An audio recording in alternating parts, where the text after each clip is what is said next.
Thursday, May 14th on radio.com. Um, Not a bad day today. Sunny day, still a little chilly, but tomorrow is supposed to be hit with the first shot of summer, so that will be nice. Supposed to be 80 degrees tomorrow, and we go right from the winter, or right about that. We almost had freezing last night, and right into the 80s tomorrow. So, hey, so much for spring.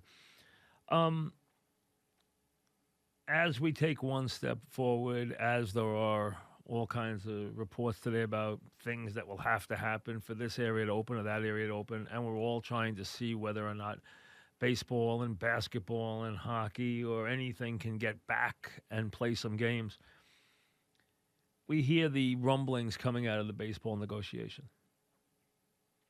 Don't dress it as a cap. We don't do caps. Can't get by with this. We already made an agreement. Forget the semantics, okay? Now, Blake Snell today said playing for reduced pay not worth it. What he should have said was, you know what? I have a fear of playing. I'm a young man.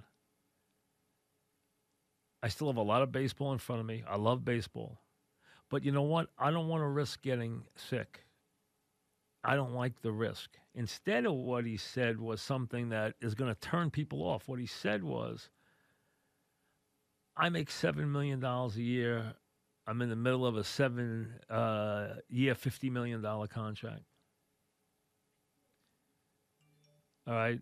I'm not playing for half that money. Then with Uncle Sam taking out another 50%, I'm not playing for that much money. It's not worth my time and my risk to play for that much money.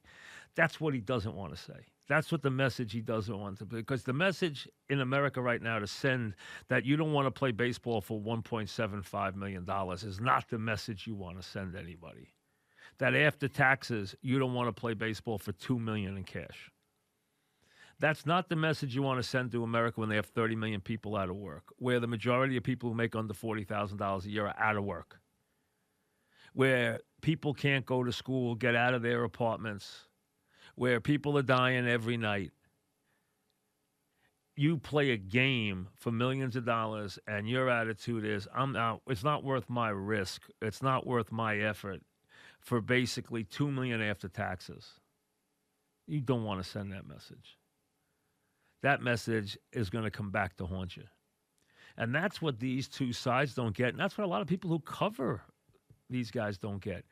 It isn't about taking sides right now. It isn't about whether you're on the owner's side and how dare the players, or you're on the player's side and are the owners kidding, because you know what? When they make big money, when they buy a franchise, for 110 million, and 10 years later it's worth $1.8 billion. They got to privatize the advantages. They want to socialize the disadvantages. Well, listen. I understand the premise of the game, okay? You've talked to a couple agents and they filled your head. That's fine. And the agents are good at that. Boris is good at that. He's good at selling his message. But this is not about who's right and who's wrong. This is about a time where rich players and even richer owners have to look at the big picture and understand that they have to come to an agreement for the good of their game long term and for the good of the country. They have to do something for somebody else. As crazy as that might seem in their very shallow worlds, they have to do something for somebody else. Case closed. When you've been put in an advantageous position, you have to understand. And that's why I give people at FAN credit for this. When they were presented with this, and they all were, anybody who's making a good living, okay, anybody who was making over X number of dollars, and I think the bottom rung was $200,000, was asked to take a pay cut. Not one person balked. And was also asked, if you were a contract player, were also asked to do extra shows for no extra money. And you chipped in on both levels. Everybody chipped in without any problems. I was told that not one person balked or put up a fight. Everyone was willing to do it. Because what we were told was, we'll keep everybody else if you guys do this. And we all said yes. So baseball owners and players are put in the same position. It's not going to be a great year. I understand that. It's not going to be a great year for the owners. You're not going to turn around and make what the Atlanta Braves made last year. You're not going to turn around and make a big windfall this year. Your franchise will still appreciate every year. It always does. But the bottom line is, whether you're a player and you're sitting on a big contract, and I understand that as players, you agreed to a certain amount of money in April and May, and now you want your money after that, okay? Both sides have to give here, and what they also have to do, if they have a brain in their heads, is not negotiate the small stuff in public. Instead, make statements like, you know what? We want to come back and provide America with some entertainment. We want to come back and bring this game back and do some good with our game during this very trying time for our nation. That's the message you want to send. Not that you're some player who can't get by or isn't taking the risk of getting sick for $2 million after taxes. That's not the message you want to send. And again, this isn't about, I understand the owners right now are trying to push a system. Yes, I understand that. And they're wrong for trying to do that. Because what you have to do right now is not try to score points during a crisis. Make a deal that is good for the people. That's good for your customers. That's good for the country. Understand your role in the fabric of this nation for once and give back knowing that the game and the fans have been very, very good to all of you. Whether you're an owner or a player, these fans have put a lot of money in your pockets. So when they're hurting, when the country's hurting, give a little. Case closed, just give a little. Make the deal. It's not going to be a good one. But you know what? That's what happens once in a while. These players should realize there were years when players long ago went off to war for years. They didn't say, oh, I'm not going off to war. You know, I'm going to stay here. Too much risk, and I got some money to make. That's 3 years out of my earning power. What are you, crazy? No. They went and did what they were supposed to do. And that's why right now, players and owners should both do what they're supposed to do. See beyond your own self-interest for once. I know it's hard, but just do it because it's the right thing to do. It's an aberrational year. You're not going to build a system off this year. Both sides agree that no system is built off this year. Just get this year done without any fights, without any petty squabbles, for the good of your customers and for the nation, and in the long run for your game. Because if not, I hope this country and this public turns on you like you've never seen before. Because that's what you'll be deserving if you don't see the bigger picture here. So forget, look what owners are trying to do or what are players thinking. Don't choose sides. They're both wrong here. They're either going to be both very right or they're both very wrong here. There's no victims. The real victims are out there. There's 80-something thousand people dead. There's 1.5 million who've already had this virus. A lot more coming. And a lot of issues to be settled in this country. Baseball can serve a role. Get back and do it. Instead of, can't play for that much money. Can't take the risk for that much money. Not the message you want to send. Just not the message. The NFL has extended their virtual season through the end of May. Didn't think they were going to do that, but they have, because they're not ready to do anything else. So through the end of May, they will stay virtual. They're 8 weeks then to training camp. We'll see what they do past there. What they've all agreed is we're not opening until we all can open. That could delay things. Because already, look at California. The California State University system announced it was shutting down through the fall semester, and LA counties closed through July. We don't know when New York's opening. LA county's closed through July. The state university system's closed to actual classes through the fall semester. And that's just the start.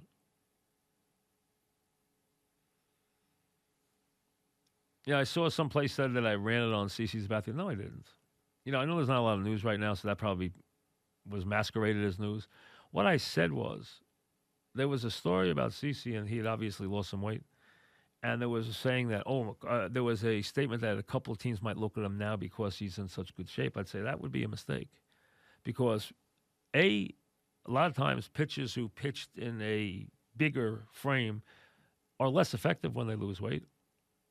Number one. Number two, that's not going to breathe life into his arm at this stage of his life. He's had a great career. He had basically spent all the pitches he had in that arm. That's not going to change now just because he decided to lose some weight, which is good for him in the long run. But it's not going to help his pitching. He's not going to all of a sudden find a whole lot of pitches in that arm because he lost weight. That was my point. And that's all I said. So if that's a story, it shows you what masquerades as a story these days. Back after this.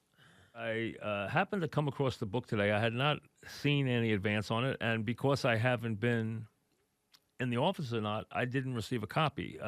So I'm sure I got them at the Fan, but I haven't been at the Fan in a couple of months. And I usually get all the sports books, and then I decide which ones I want to read, and then I have them on. But I thought the book was interesting because of the subject matter, so I said, let's put the author on anyway, even though I haven't read it. The book is Bouton, about Jim Bouton. And you may or may not know, but Bouton is a very important historical figure because he basically changed the way sports were covered in America. He was a very good pitcher. Bulldog Jim Bouton had a very good couple of years, had great years with the Yankees in the early 60s. Had a good career, but then wrote a book that is a legendary book and a book that changed the way baseball was covered, the way it really changed I think I'd even go so far, and we'll talk to the author about it, changed the player-media relationship. It went so far as to do that. The author is Mitchell Nathanson, who I see also wrote a book around Richie Allen, which I got to ask him about because I used to actually go to games just to watch Richie Allen play. I was fascinated by Richie Allen, the hitter. He was one of my favorite players growing up, from his days with the Phillies all the way through the Cardinals and everywhere else. I was fascinated by Richie Allen, who could have been one of the greatest players of all time if he ever paid. I think Bobby Bonds and Richie Allen got more out of less in terms of concentration and trying than probably two players who ever lived. Not Barry Bonds, Bobby Bonds, his father, and Richie Allen. Because Richie Allen basically gave about half an effort and had a great career. But that's a different story. Let's first talk about the book Bouton with the author, Mitchell Nathanson. Mitchell, Mike Francesa, welcome. Hi. Thanks for having me on. It's great to be here. My pleasure. Okay. Your real job is you're a professor, right? Yes, at Villanova. Okay. Oh, great. How long have you been there? As long as Jay Wright. Oh, really? That long, huh? Really? Yeah, we showed up at the same time. Really? The same fanfare. Where do you hail from? What's home for you? Trenton. Oh, Trenton. So, okay. yeah. You grew up. What kind of fan growing up? I grew up a Phillies fan. Across the street, everyone was a Mets fan. I got you. Okay, so that's why Richie Allen and with the old Phils. All right, Bouton, the book. Tell me what your thought process was. Why to do a book on Bouton? Well, as you said, I did the book about Allen, and he's such an iconoclast. He's hard to figure out, right? And so when I finished that, I was thinking, well, geez, who's next? How do you top, Dick Allen? And there's not many places you can go, but I think one of the places you can go is Bouton. And Bouton didn't, for a guy who wrote a lot, there wasn't a lot written about him, really. I mean, he wrote a lot, right? But there really wasn't. And So I thought, geez, I would be interested in a book like that, and nobody's written one, so I'll write one. And so that's how that started. And so then I approached him, and it took a while to get him to agree, but then he eventually did. And so then the result was the book. I met Boughton a couple of times, didn't know him well. A little aloof, but really never really crossed circles with him that much.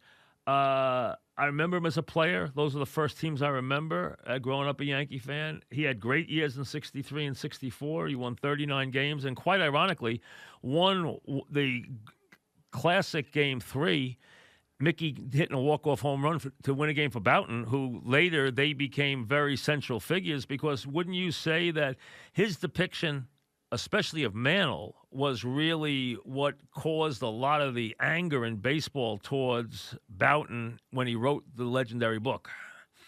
Yeah, yeah. In fact, a lot of the players who spoke after the book, and then who I spoke to also, they said that they weren't so upset about anything that Boughton said about them. They were more upset about what Boughton said about Mantle. Because as you know, Mantle is Mickey Mantle. Right, he's God. He's up on the pedestal. Yes, right. yes. So, if you're going to knock him off that pedestal, a lot of people would get offended by that, and nobody was more offended than Joe Pepitone, who was interesting because he was a contemporary of Boughton, not Yep. Mantle, Yep. but he revered Mantle.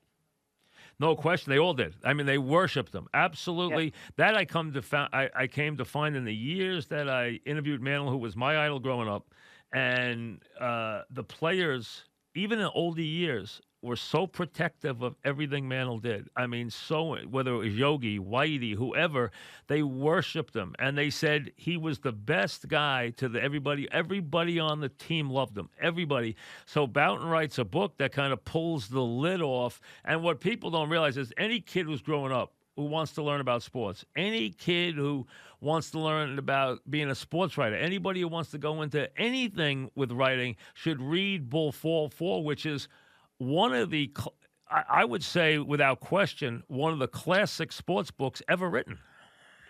Oh yeah, I mean, it's that The Boys of Summer. Those are like the two books that you have to read if you're a baseball fan and you're interested in anything. Interesting thing about Mantle and Boughton was that a lot of people thought that Boughton had some sort of axe to grind with Mantle. Boughton loved Mantle, and he told me exactly what you said, which was he was a great teammate. I mean, he really was. I mean, he was not great with the media, but he was a great teammate, and his teammates loved him. And he could be tough, but he was also in the clubhouse. He was really one of the guys, and so I think that's what really bothered a lot of the players that Boughton would go after Mantle. But I don't think Boughton looked at it like he was going after Mantle. That's the thing. I think Boughton just thought he was telling the truth, whereas it was interpreted that he was going after him and he was trying to take him apart or bring him down. But that's Boughton was pretty adamant to me, saying no, that's not what he was trying to do. He was trying just to portray him as he was. Talking about Mitchell Nathanson, wrote the book Boughton about Jim Boughton. Now, interestingly, Boughton starts off like a ball of fire, comes on to those great Yankee teams. Ford's established. They have the young lefty in Al Downing. They have the young righty in Boughton. Boughton wins 21 games in 1963. He wins 18 games and 2 World Series games in 1964. And then as the Yankees deteriorate viciously in Mantle's last 4 years, 65, 66, 67, 68, Boughton hits hard times there. Boughton never got back to where he was those first 2 years. I mean, those first 2 years, Boughton looked like he was going to be a superstar. Yeah, the interesting thing about that was that nobody thought he was going to have those 2 years before he had them, because he wasn't a superstar in the minors either. I mean, he was a guy who he looked like he had to work harder than everybody else just to get on the field. I mean, you looked at his motion, his delivery. I mean, it looked painful. You can see how a guy like that used to knock his cap off. He used to knock his cap off when he threw the ball over the top. He used to knock his cap off all the time. Yeah, I mean, he looked like a guy who was going to hurt himself, and that's what happened, But he had these 2 years out of the blue, that were just fantastic years. And one thing I focus on in the book is that he started to hold out, after his first good year, and then he held out again after his second good year. And I think the Yankees were particularly tough on him because they felt that those 2 years were flukes. They didn't think that this was a guy who was going to become a Whitey Ford.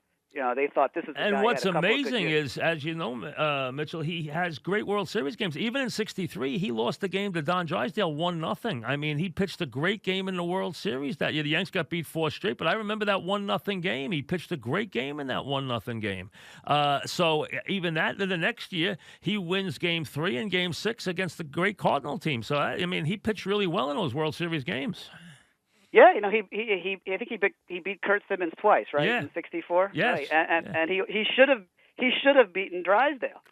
Mm-hmm. But it was Pitched a great. bad bounce. Pitched Yeah. great, in that Yeah. game. Yeah, absolutely. So he had great games. Did he have, because I don't remember this, did he have, was it just the team was terrible, or did he have some arm trouble after that? Well, he had arm trouble in '64. Okay. So the interesting thing about '64 was that he still had a really good year, but after the World Series, after the Cardinals beat them, a few of the Cardinals were interviewed and said, we heard all these things about Bouton and how hard he threw, and we were expecting Koufax, and this guy wasn't throwing hard at all. And even by the World Series in '64. He was gassed and his arm was bothering him, and so when he comes into '65, he's got like a dull ache, in his arm, and so it's not something that's like a radical injury. He didn't break it or injure it at a specific point. It was just something that bothered him starting in '64, and it just never got any better. I mean, if it was 20 years later, somebody would have done rotator cuff or something, and he would have been okay. But this is 1964, '65, and when that happens, you're done. And Bouton never, I mean, you can tell me, I can look it up. I don't remember. I know you left the team after the '68 season or during the '68 season. I know '69 he was gone, but he never really had another good year, right? He never even won 10 games again, right? No, he never did. He had, he would have a start here and there where he looked like the old Jim Bouton, but then he was never able to put it together. And then he tried that comeback later on, right? Didn't he try a comeback? Right? Yeah, in '78, right? Yeah. '78, he came back and he actually won. He won a game. I think he beat the Giants, who at that point were battling for the Western Division with the Reds. Now, so he didn't pitch that badly. Now, Bouton started doing, if I remember right, Bouton, and we're talking with Mitchell Nathanson, who wrote the book Bouton. What's the publisher? Nebraska Press, is that what it is? Yes. Okay, Nebraska Press is the publisher. How long has the book been out? A couple weeks? Yeah, May 1st. Okay. When it came out. Okay. So, and again, folks, the folks who know me know I don't usually do this with books, but in this crazy time, I have not read this book. I don't interview authors who books I haven't read, and I will read it because it'll interest me. And I'm going to read the Allen book too. I didn't know there was a Richie Allen book, but I haven't read it yet, and I put the author on, which is very unusual for me. But I remember that he started to do some TV work on the weekend doing sports, if I remember. Even before he retired, I think he started doing some subbing, doing some TV local work, if I remember right. Well, he started right after he left the Astros in '70. Within a few weeks he was on WABC. That's it. Channel 7. That's what I remember. Remember. Right. Yeah. I mean, really quick. Right. Yeah. And he started doing sports on TV, doing like on the newscast. He was doing some sports. The little 5-minute segments or 3-minute segments. He was doing that. Yeah, he did the 11 p.m. Right. sports on the recommendation of Howard Cosell, by the way. Oh, well, really? Okay, that makes sense. Yeah. So, I spoke to the producer of that newscast, and I asked him, well, did he think Bouton was good? Was Bouton good? I said Cosell recommended him because he thought he was an interesting guy, but he also thought that he would bother so many people that he'd get kicked off the air eventually, which didn't happen. But Keith Olbermann told me that growing up in New York, he would watch Bouton's newscast, and he sort of patterned his sports centers of the '90s after Bouton's sportscast of the '70s when he was pretty irreverent, Yeah, he was irreverent. I remember that. Yeah. Okay, I remember him a little bit. Now, tell me the genesis of the book, because I don't remember. I remember reading it as a kid. I don't remember. Was he doing any literary work before he decided to write the book? Tell us about how Ball 4 came about. Yeah, he wrote a couple of things for Sport magazine in the '60s.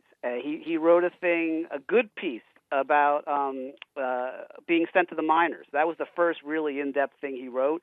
And if you go back and read that, it really sounds like something you would have read in Ball Four. I mean, he takes you right into the locker room where, the moment you find out you're not going north when everybody's bag is on the bus except yours. So that's the sort of stuff that you see in Ball Four, and that's where you start to see it there. He wrote another thing about the Mexico City Olympics in '68.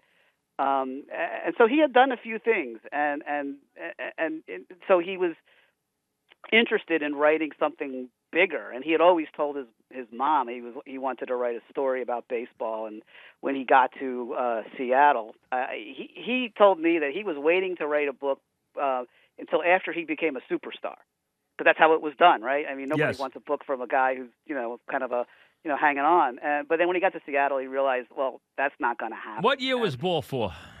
Ball Four came out in '70. 1970. And if I remember right, now I could be wrong, but and we're talking with the author of the book, Boughton, Mitchell Nathanson.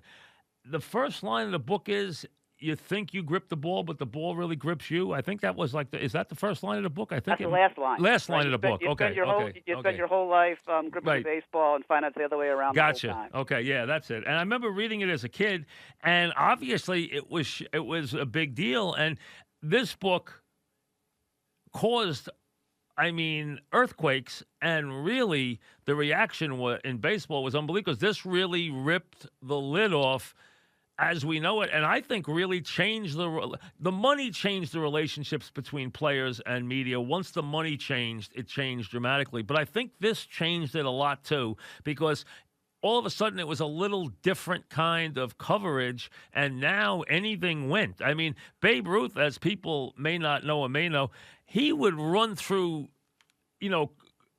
train cars naked, and they wouldn't write it. With some girl chasing him, and it wouldn't be in the paper. Now everything's in the paper, and in that book, he wrote about the guys being, I guess the best way to say it is, childish, or feeling their oats, or wrote about them looking at girls in the stands and doing different things and blah blah blah, and really ripped the lid off what went on in baseball. And a lot of it had to do with Mickey Mantle's image, and it caused. How would you explain what the earthquake that Ball Four caused? It was like a nuclear bomb. Yeah, that's about it. That's about it. And Boughton happened to be in New York when the first excerpts. The book was excerpted in Look magazine. Okay. A few weeks before it came out, and so the excerpt hit the newsstand when the Astros, who Boughton was playing for, were playing the Mets, and so the book hit the excerpt. And I'm sure the excerpts was something about Mantle doing something that was it was something that was going to cause some quite a stir, and it was either him doing something with a woman, or checking a woman out, or doing something. So it was his antics, which we all know now were legendary. Boughton wrote about them at that time, which was almost. No one even thought it was possible that anyone would ever say such a thing. Right, and by the time the book came out, even the publisher was skittish about publishing it. And really? Yeah, and so what happened by that point was it was Boughton and his editor Len Schechter, who was a columnist for the Post. Right. Yeah, Schechter was the one who was he was a sports editor at Look, and so he knew he had to sell the book through the excerpt. He put all the salacious stuff in the excerpt. So you're right. So in that excerpt, you have Mantle drunk. Coming in, and Schechter was one of those guys who covered the Yankees in the early '60s, if I remember right. He was covering the team during those days too. Right. So he covered the Yankees throughout the early and mid '60s before he left. Right. And he put everything in that excerpt, and so everything salacious that you heard about Ball Four, all of it was in that excerpt. And so when that excerpt hit the stands, it was, like I said, it's like a bomb dropped. And Boughton actually plays that day in New York. He comes in relief at Shea Stadium, and just gets booed by 47,000 people. And what was what was his life like right after the book comes out? I mean, what was his like? Can you depict for us what it was like? What went on with the players, the reaction, everything else? I know the team they were furious, but how bad did it get? Well, it was chaos. I mean, the book opens in his hotel room the morning of that excerpt with Howard Cosell banging on the door trying to get in, phone ringing off the hook. Boughton at that point knew that his career was pretty much over. So for him, it didn't. It wasn't like he was going to be banned from baseball. He knew he was pretty much done anyway. Right. But it was. I mean, it was chaotic. And Mickey was retired by this time. Yeah, Mickey was done. Yeah. And so Boughton was. I think to a large extent, first of all, he was worried because he was getting a lot of bad press from the Dick Youngs of the world, right? Who were writing a lot of stuff about the book. But what was the worst thing somebody said about the book? The worst thing, well, Young called him a social leper. He wrote 3 days in a row. Dick Young dedicated his column to how terrible Jim Boughton was, and players were screaming. Pete Rose specifically was yelling at him from across the dugout. Because he, according to them, he broke the rules. Code. He broke the right, rules. He broke right. The code. He broke the code. It was a player who told what went on in the locker room. Instead of what you see here stays here, he told the stories of what went on. What depict for us, if you can, his life right after that. So, it was, like I said, it was chaotic, and he was dealing a lot with the media. And then, on top of that, he wasn't pitching very well for Houston. Right, and as Larry Durker told me, it's not going to take at that point. It's not going to take much for them to find a reason to get rid of you, and so that's what happened. He stuck around for a few weeks. He by the end of July, so the book comes out in the middle of June. By the end of July, he's out of baseball. Did the book sell well right away? Oh yeah, it did. Okay, it was a huge bestseller. Okay. It was number 2 on the New York Times bestseller list for like 17 weeks. The Sensuous Woman was always number 1. Okay, The Sensuous Woman was always number 1. Because sports books rarely go to number 1, rarely. Almost never. Right, never. They hardly ever break the top 10. So his book was number 2 for that many. Did Boughton make a lot of money from the book? Not so much on the hardcover, but he made a lot on the paperback. He did, okay. And so that book ended up selling. And the book sold forever, right? Oh, it still sells. It's still selling. If you look on Amazon now, it's still a pretty good seller in sports books at least. I mean, it sold 5.5 million So you're copies. talking about a book that's been out for 40 years that is still. It's one of those it's like Catcher in the Rye. It's a classic, right? I mean, people will buy that book forever.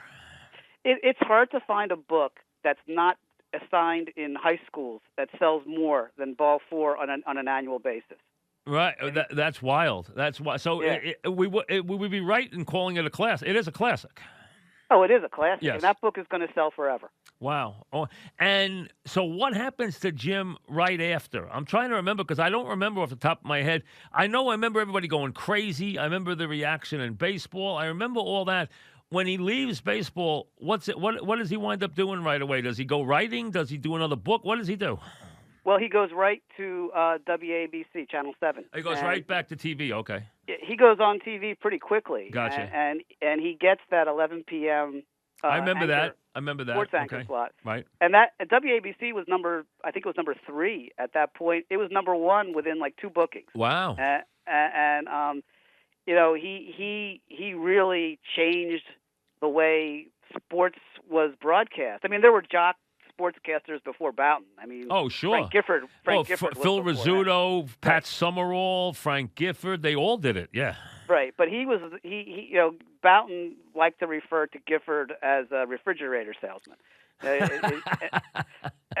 he said, "I'm not like Gifford. I'm not out here selling refrigerators. I'm out here to report or to give my perspective." Well, Gifford was a star too. He wasn't. Gifford was a star. I mean, he was a big star. He's a different. He's a matinee idol. Yeah. Yeah, he's different than Jim Boughton. Yeah, but Boughton now his relationship to baseball. It takes how long to thaw, or did it never thaw? It never thawed. Never thawed. So okay. He makes his comeback in '78. Right. And I remember that. Yeah, well, even when he makes his comeback, while he's striking out Joe Morgan and Bill Madlock in his comeback, and even after those games when he strikes these guys out, those guys are criticizing him in the clubhouse, like he shouldn't even be out there. Well, he just struck you out. So, and he spent most of his life after that. He did television. What happened to Boughton after that? Did he write anymore? yeah. So he wrote a follow up in '71. I'm glad you didn't take it personally. Okay, I don't even remember that book. To be honest with you, I don't even remember so he that. dedicated that to Dick Young. Okay. All right, and he never and he and Mantle did make up, if I remember right. Right? They did. They Mantle said he forgave him, right? Yes. And that was in '95 when Mantle's son died. Okay. And so I think what happened at that point was Boughton sent a condolence card, and then Mantle called him and left a message saying that he didn't blame him, because he didn't blame Boughton for everything, and he wasn't the reason that Boughton had never been invited back to Yankee Stadium, because Old Timers Day every year. Right, they didn't have him come back. Right, they never had him back, right. And so Mantle's message was, I never told anybody to ban you. To invite. I believe that, because I don't think Mantle was that way. I agree. I bet you that's true. So what happened? I was able to figure out what happened in that story, and a lot of people blame Steinbrenner for that, but I found that wasn't Steinbrenner's fault either. Who was it? It was a guy named Jim Ogle. I remember Jim Ogle. I know who he was. Yeah, he's the guy, right, and he was in charge of Old Timers Day in those days. Yeah. Right, and if you go into the index in Ball 4, you will see that Boughton really trashes Ogle. Oh, he does in Ball 4, because Ogle used to write for the New York Star Ledger, and he basically called him a house man and stuff like that. And Ogle hated him. And so, Ogle was the guy who controlled Old Timers Day, and he decided who went. And every year he found a reason not to invite Boughton. And so that it was really Ogle who kept Boughton out. Steinbrenner wasn't even aware of this until the push was made to have him come back after Boughton's daughter was killed in a car accident. At that point, Ogle had kind of semi-retired. He was still there, but there was somebody else who was kind of. I think Marty Appel was running it at the time. It might have been Marty Appel running it, probably. Well, not at that point. Yeah, he was gone as well. But there was another guy, right. A couple guys who I spoke to who were really running it, and they said they went up to Steinbrenner and they said, "Hey, you got to invite this guy back." And Steinbrenner was, "Well, what's the big deal?" And he's like, "Well, he's banned." And Steinbrenner said, "I didn't ban him." And it was one of these things where people assumed that it came from Steinbrenner, right? And but never it did didn't come from Steinbrenner. Never did. How did Boughton? How were his later years? I mean, what was his life? Well, he did a lot of different things. He helped invent and market Big League Chew. That's chewing gum. Right? I didn't even know that. Is that true? Really? Yeah. So that was. So he made money on that. Yeah, he made a lot more money on Big League Chew than he ever made selling books. Okay, so he sold the gum. He made a lot of money on the Big League Chew gum. Yeah. Okay. And he got himself involved in a lot of other. He still continued to play. I mean, he played. He liked to pitch. Right? Did he throw a knuckleball at that time? Was that what he was throwing? A knuckleball? Yeah. So he was pitching up until his 70s. I mean, was he really? He was playing in semi-pro leagues, anywhere. He was playing in the Albany Twilight League, the Met League. He was playing everywhere, and this was up until his late 60s, early 70s. He was still pitching. He was throwing a knuckleball. He wasn't throwing hard, but he just loved to go out there. And so it's interesting. You mentioned that thing about how, you spend your whole life gripping a baseball, and it turns out it's the other way around. I mean, it was really true. I mean, this guy could not, stop playing. I mean, even if there was no money on the line, he just liked to go out there and pitch. And how did Boughton see his life? I mean, first of all, what did he think of his career? The way he saw his career was that he said to me that he thought he was the first fan who actually was able to suit up and get on the field and play. And he thought that, for a guy without the world's greatest amount of talent, he did okay. He hurt his arm, but as you said, he had 2 really good years. Oh, great years. He won 39 games in 2 years and 2 World Series games, and he lost the other one 1-0. Right, and he didn't just pitch in the big leagues. He pitched for the Yankees. No, he pitched on 2 pennant-winning teams, and he pitched against Don Drysdale, and he twice beat a great Cardinal team. That Cardinal team went to the World Series 3 times in 4 years. He won 2 games against that Cardinal team. Yeah, so he was satisfied with it. I mean, I guess he wasn't It's totally amazing. satisfied Well, because he came but back. he had at one point, and we're talking with Mitchell Nathanson, who wrote the book Bounton, Nebraska Press, folks, if you're looking for it. He had a feel after going into 65, arm or none. Hey, I'm on my way to something big here. I won 39 games in my first 2 years. I won 2 World Series games. He must have thought he was going to have a pretty good career. Yeah, that's why he held out. And then he doesn't win any more games the rest of his career. No, he struggled pretty much every year after that. I mean, I think it's amazing that he held on as long as he held on, given how long he went without really being successful. I mean, it really is amazing. I mean, listen, he was on some good teams. Okay, we know that. I mean, he was, 64. I mean, he was on the two great teams his first 2 years. Then he's there as the demise starts. Okay, and the first year in 65 they go to 6th, and 66 they go to 10th, and then after that they're mediocre. And then Mantle leaves. He had 4 more years with Mickey. Where he and Mickey, they played together for a long time. Were they close? Well, they were never good friends. I mean, Never good friends. Okay. But they were not enemies. And as I think I said earlier, Boughton liked Mantle, and Mantle thought Boughton was funny. Right. Boughton, I could see that. that. Mantle had a tough time figuring Boughton out because he didn't understand. Well, he was why smarter than Boughton too. Probably. I mean, Boughton was the kind of guy who was a smart guy, and Mantle was more of a good old boy. Yeah, and Mantle couldn't figure out why Boughton was always so friendly with the press. Because Gotcha. Mantle saw the media as the enemy, right, and Boughton saw them as his friend. Gotcha. And, on the team plane, Boughton would sit with the press. Did he have a happy life? As far as I know, he had a tragedy in his life, but did he have a happy life for the most part away from baseball? I think he had a satisfying life. I mean, it's tough, when you lose a kid. He lost like a daughter, that. right? He lost a daughter, right? So I don't know if I would ever overstate it. Right. And he had. I mean, he did a lot of things, and a lot of things didn't turn out great. But here and there, things did. So I think ultimately he was satisfied. Although, I think a guy like him is never 100% satisfied. There's always that kind of that bulldog mentality where you're moving on to the next. And thing. that was his nickname. They called him the Bulldog. That was his nickname, Jim Boughton. When he first came up, they called him Bulldog. That was what they called him. I remember that. The amazing thing, Mitchell, is this guy's had really one of the. Before the book, he had really one of the odd careers. He comes up on the 62 Yankees, which is a great team. He gets 16 starts. He wins 7 games. The next year, he wins 21 games for the Yankees. He's 24 years old. The next year, he wins 18 games and 2 World Series games for the Yankees and leads the major leagues in starts. And after that, he stays in the majors for 65, 66, 67, 68, 69, and 70, and he never wins 5 games in a season the rest of his life. That's unbelievable when you think about it. Yeah, I think part of the reason why he hung around was because Mike Burke became the president of the Yankees, and the Yankees, as they were falling apart, yep, they needed personalities. So they kept him for that reason. Okay. So Boughton was a guy like. When I went back and started looking at like the old press clippings, mm-hmm. I was amazed by how often Boughton's name comes up, and he's quoted over. So and over he was a guy who you could always go to him for a quote.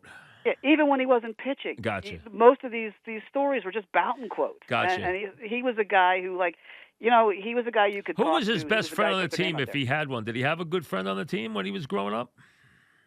He liked Fritz Peterson. That figures. That figures. So yeah, they were roommates for a while. Oh, really? Yeah. Oh, really? Yeah. And then obviously the craziness with Peterson and Kekich, but so he was living with Fritz Peterson for a while. Wow, that's wild. I could see that. Okay, because Fritz was a little goofy too. We know that. Yeah. Yeah. So they were roommates for a while until the Yankee pitching coach, I think, was Jim Turner. Jim Turner. Yes. Yeah. He went to management and said that break him up. Boughton was a communist, and so they had to separate him from Peterson. And so then Boughton got his own room after that. Oh, he got his own room. Wow. Yeah, it's only because they thought he was a communist. And what's then he writes Ball 4, and Ball 4 follows him really the rest of his life, right? I mean, it's that classic of work. How long did it take for Ball 4 to go from being shocking to become a classic?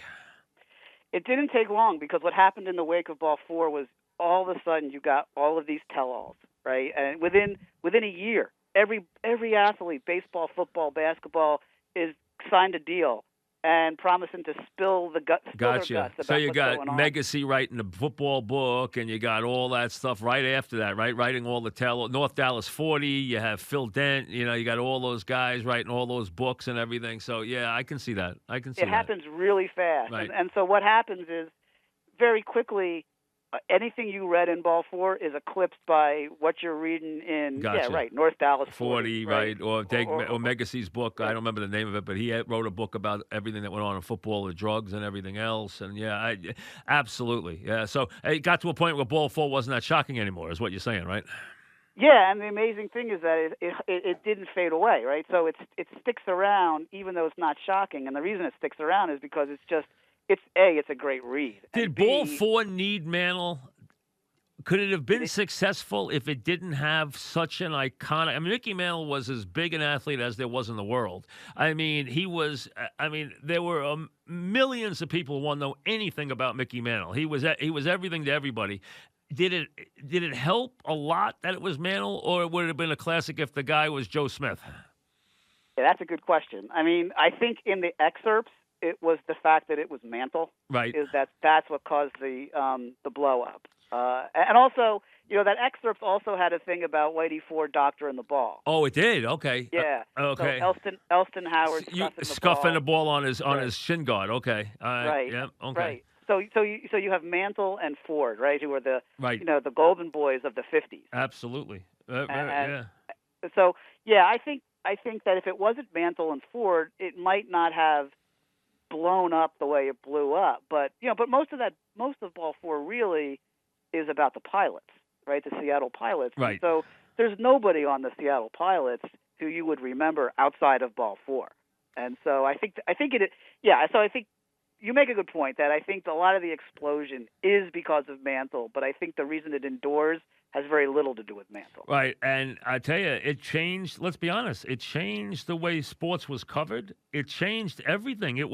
It's a book that is not only a classic; it's a book that absolutely changed the way sports was covered in this country, and it changed the relationship between players and the media. I don't think there's any question that that's all true about what Ball 4 did. It was that important. Now, before I let you go, and I appreciate your time, let's spend 5 minutes on one of my favorite subjects, which was Richie Allen. I was a Mantle guy. I worship Mantle, but I loved Richie Allen. As a matter of fact, I would go to Shea Stadium just to see Richie Allen hit. Richie Allen was one of the great, great hitters that I ever saw, and I firmly believe Richie Allen, to me, hit 350 home runs, and he did it playing basically at half speed. If he had ever wanted to be great, I think he could have been one of the greatest players of all time. What did you uncover about Richie Allen? Well, I think he did play at full speed. I don't think he practiced at full speed. Gotcha. Right? So do you think he cared about baseball though? I think. I know we had a lot on. I know he had interest in horses and women and stuff like that. But I mean, and I know his brother was a horse trainer. But I always got the idea that if we ever got the full, like when he hits 40 homers in '66. It seemed to me whenever he was motivated, like he was when he first went to the White Sox, you could have gotten that every year out of him. It seemed to me, Well, I think that contrary to Boughton, who was a fan, I don't think Allen was ever a fan.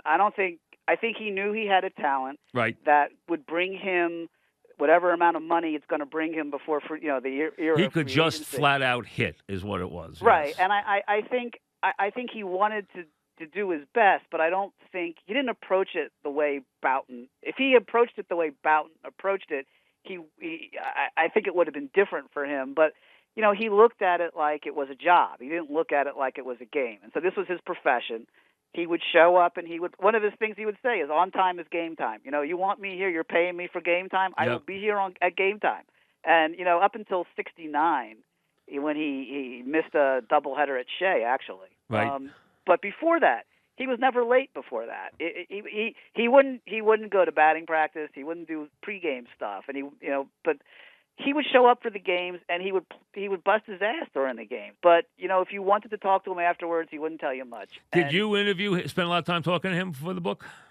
No, he wouldn't talk. Oh, he wouldn't talk to you. Okay.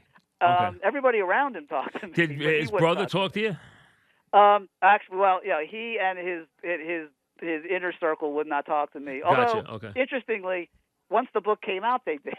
But I Who was like, well, it's too late now. What do you want me to do about it? did you talk to? Um, Who'd you talk to the most about? Or who was the player that you talked to about most about Allen?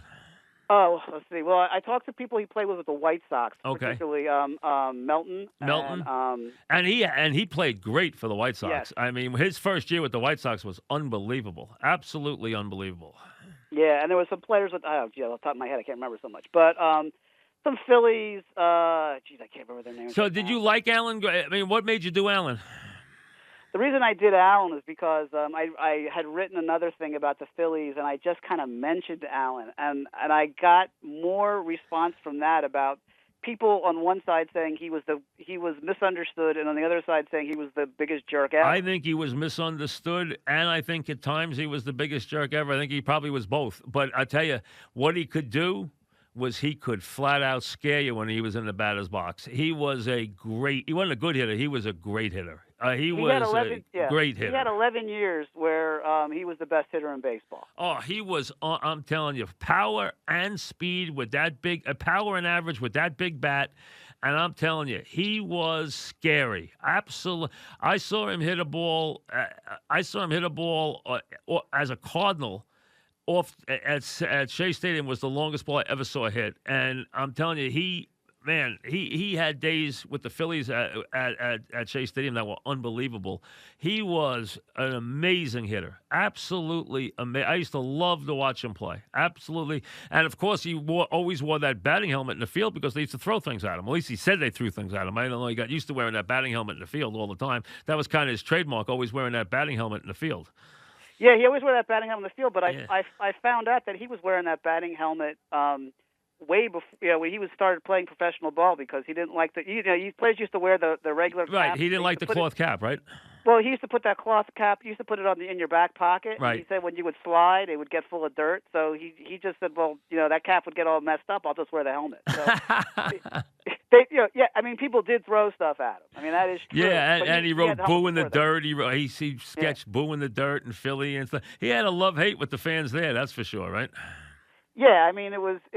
I think a lot of people in Philadelphia loved him, but there was a strong contingent of people who really didn't like him for a lot of other reasons. I mean, the stadium. There was an issue with the stadium, and I think a lot of people looked at Allen and they saw in Allen everything they didn't like about the changing city of Philadelphia. Right. And Allen had nothing to do with that, but that he paid the price for a lot of things that he had absolutely nothing to do with. Well, that's fascinating stuff. I'm telling you, he's an interesting character, and I thought one of the great hitters. I think really a guy who falls, he kind of falls between the cracks because.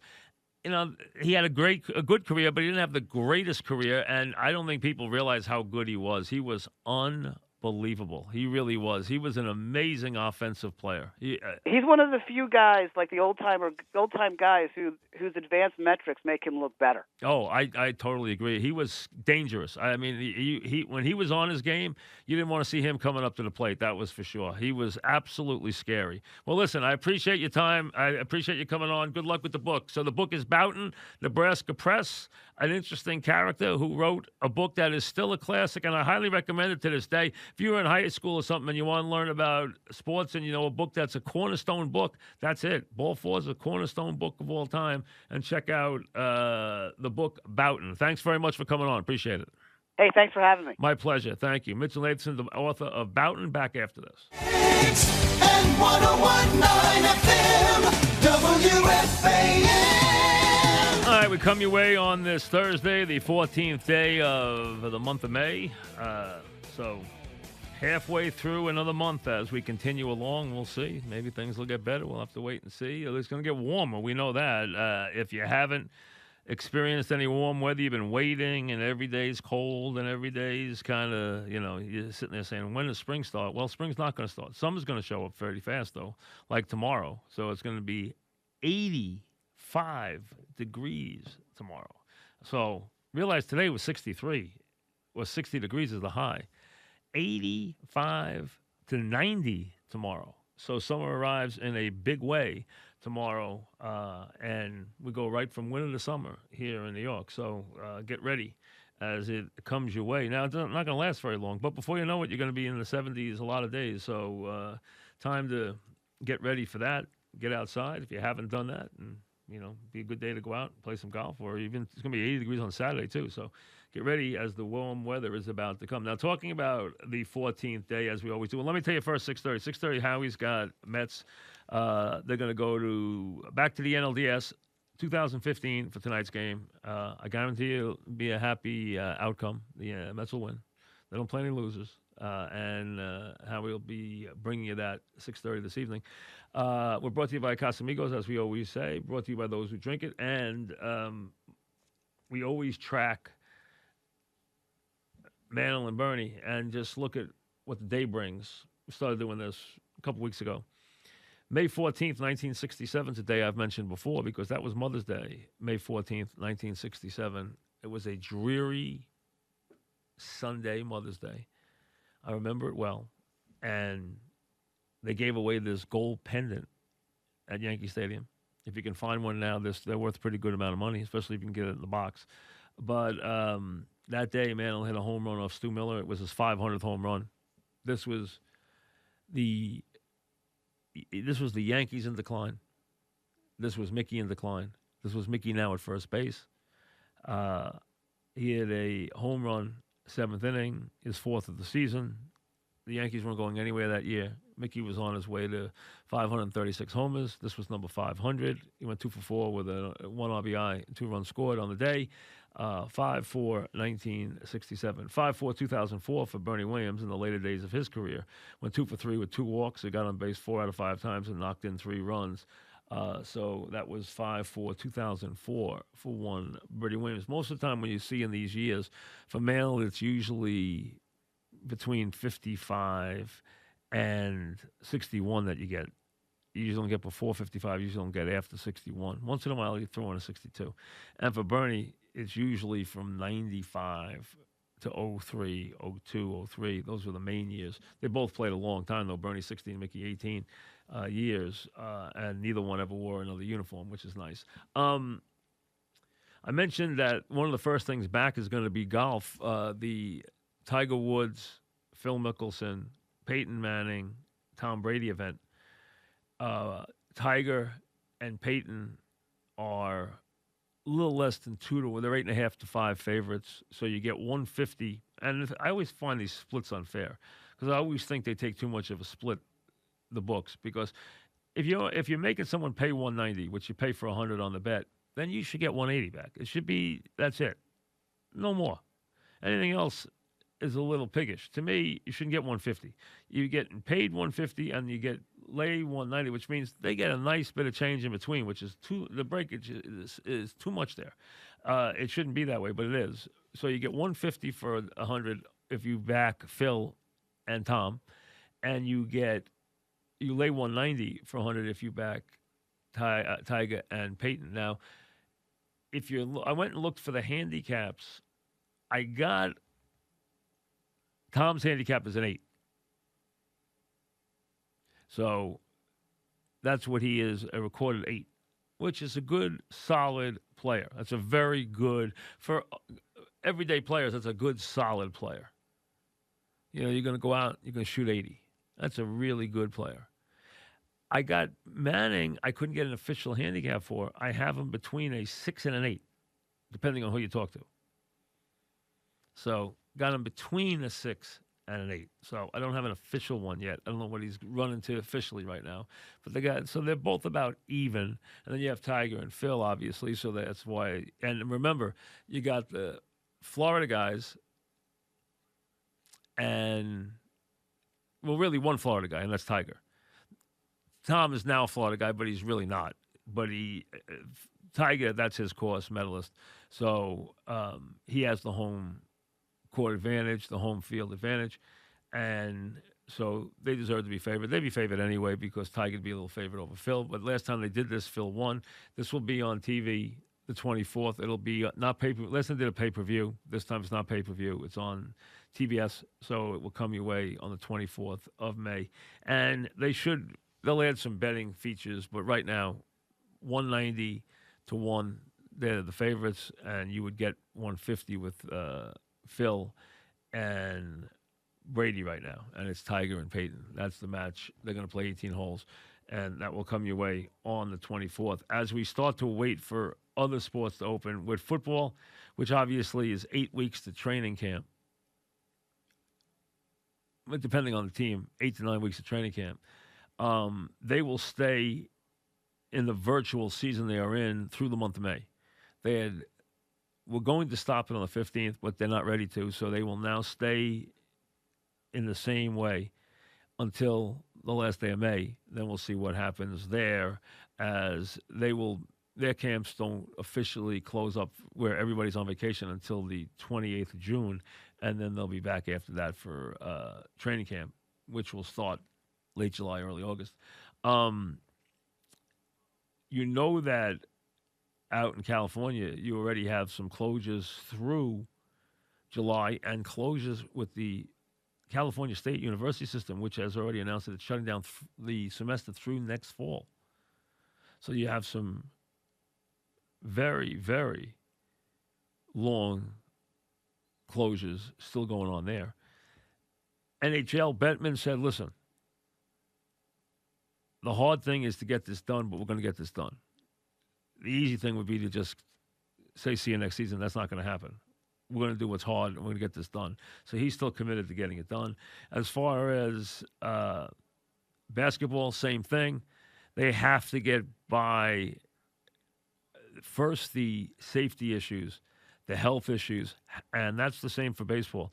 They have to get this settled first. The first thing they have to decide before they even get to how many people are going to be allowed to be near the players, how many people are going to be inside each team's traveling group, all the different things that have to be discussed.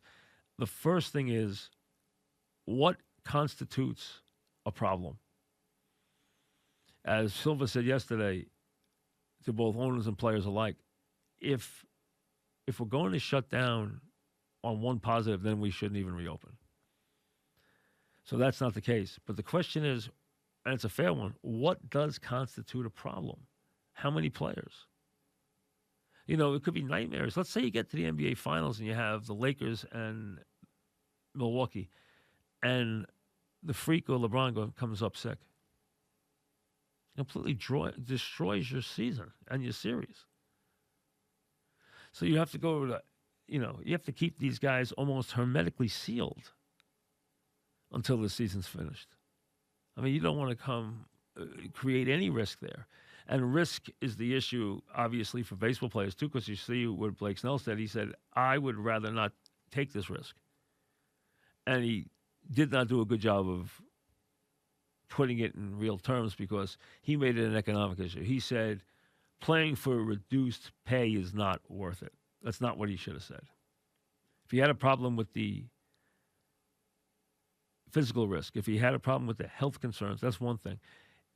Saying that it's about money, that, hey, I'm not playing for half salary, and then realize that I got to get hit by taxes on top of that, so look at what I'm playing for. You're still playing for almost $2 million after taxes.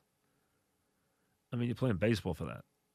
How many people in America wouldn't play baseball for $2 million? Tax-free. Maybe his after taxes is a little more like 1.8, but so what? You get the point. He makes $7 million a year. He was talking about playing for 3.5 and then getting hit for taxes on 3.5, so maybe it comes out 1.7, 1.8 that he gets back, depending where he lives. I think if he lives in Florida, he gets a little more back because he's not getting hit with a state income tax, which is the reason why Florida is so popular.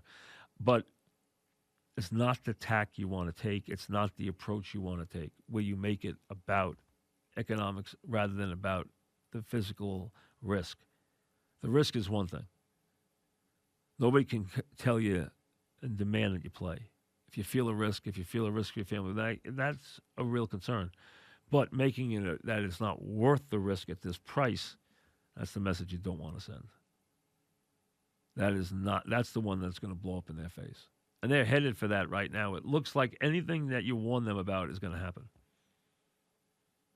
They're headed down absolutely the wrong path now in a country that can't get reopened, which is watching people die every day. And I still have no answers. Now, I see that massive crowds hit Wisconsin bars after court rules stay at home orders are lifted. The courts overruled the politicians and opened it up. Let's just hope. Let's just hope that in 3 weeks, they're still all smiling. 2 or 3 weeks from now is when we'll find out if they can get away with that. And hopefully they can, because that's a good sign for all of us if they can. If they can go out and all crowd into a bar and get away with it, and they don't get hit with a rash of virus, and they have no problems there in a couple of weeks, that's a great sign for all of us. We'd all cheer that. That would be a big step in the right direction. So let's see what happens when it comes out about that. Because when you want to look at this, is after you see the crowds, you want to wait 2 weeks and see what the answer is. And you hope, I'm rooting that there's nothing, because it would be a great sign for all of us. It really would. That would be a step in the right direction. Back after this. I think that will be received everywhere as a good move because he's a good, productive player. But the Jets need some pure cover corners, and that's not really his strength. I mean, first of all, he's a talented football player. He's a very good football player, and he's a versatile football player. And he can, there's no question that he's an upgrade, but he is not a shutdown corner. Now, you're not going to find many shutdown corners anyway, but this guy's not going to come cheap. I haven't seen a contract on him yet. He's a Swiss Army knife is what he is. He's a guy that you can use in a variety of coverages. He's a guy that you can use in a lot of blitzes. He's a guy that gets sacks. He's a guy who gets tackles. He's a guy that gets interceptions and coverages. But he's not a great cover corner. So if you're looking for that guy who's, okay, now with the safeties the Jets have, I mean, listen, you add him, he is, if you ask me, is he a good football player? He's a very good football player. He's a better football player than he is a corner. He brings versatility. He brings a winning way of playing. He makes big plays. I like him as a player. I'd have him on my team in a second, but I still need to go out and get a cover corner before I feel like I have my defense finished. Because if I'm not going to ask him to go shut down my really good receiver, that's not what he does. That's not his best. I'm not saying he can't do it. It's not his best thing. And he's not going to be cheap. He's going to want a good amount of money. Now, I don't know what other teams. I've seen a couple of the teams mentioned. But I don't know who they're bidding against. I don't know how many teams they're bidding against. Would I sign him? I would. Is there a reasonable price? A reasonable price. If I can get him or get Clowney and I can't afford both, I think I take Clowney. Because I think Clowney serves the Jets have two specific needs. They need a cover corner. They need a classic pass rusher. Clowney is more the classic pass rusher than Ryan's the classic cover guy. So if I'm going to go with one or the other, and I understand the baggage on Clowney. Is Clowney going to give you day in, day out consistency where he's going to be there at the top of his game every game? No. Will he have games where you say, oh, my God, Clowney was the best player on the field? Yes. Do you hope it's in the right game? You do. Can you ring the bell with him? Listen, if you're going to ring the bell with Clowney, if Clowney gives you his A game 16 times, he's a $20+ million player. You're not going to want to pay him that. Because he does take days off. He does take plays off. That's who he's been his whole career. There'll be days where you say, man, I haven't seen Clowney all day. He has days like that. But he also has days where you turn around and say, man, I don't win this game without Clowney. He disrupted the entire game. So if it came down to Ryan or Clowney, I take Clowney. Would I take Ryan? Yes. At the right price, as long as I've also figured out the rest of my corner issues. Because this guy, like I said, to play to his best, do I like him in a secondary with the guys you have at safety on that team? Yes, he's a winning player. So if I'm looking at playing a lot of, nickel, do I want him to be one of the 5 guys I have in that secondary and I can walk him around and do a lot of things with him in nickel and dime? Absolutely. Absolutely. I can use him in a variety of ways. I can use him at the line of scrimmage. I can have him break up plays there. He can get to the quarterback. He can play at the line of scrimmage. He can battle at the line of scrimmage. He can stuff a run play. He can do all that. Like I said, he's a Swiss Army knife. That's what he is. You can use him in a variety of ways, and he's a good, winning football player. First of all, I got to know one thing. Do you have enough cover corners on the roster? And number 2, what's the price? How much am I paying him? Because there's a price tag on anybody. Now, I understand he's not going to come cheap. But if he's looking for $10 million a year, I'm not paying him. If he wants $10 million a year or more, I'm not paying him. Richard in Manhattan, what's up, Richard? Your 10 ball players, 4 in the American, 4 in the National, and 2 played in both. Yaz, Reggie, Kaline, and don't give Carew. me 10 players now. What am I going to do with 10 players? What's gonna your rank the point? five- the No, top five. I'm not doing that. I'm not doing that. Just ask me a specific question, Who not do you 10 take? guys. 1, 2, 3. Frank Don't Robinson. give me 10 guys. Just give me 2 Okay. guys or something. I can't be talking about 10 guys in a couple of minutes. Frank Robinson, Winfield, Clemente, Of those Yaz, 3, Reggie. wait a second. Of those 5 guys, Frank Robinson's the best player. Better than Clemente. Yes. Better than Yaz. Oh, not even close. So who do you go to? Of those Carew? 5 guys, Yeah. Carew doesn't count with those guys. Not an outfielder. Wow. Give me who? You didn't give me Carew. You gave me Yaz.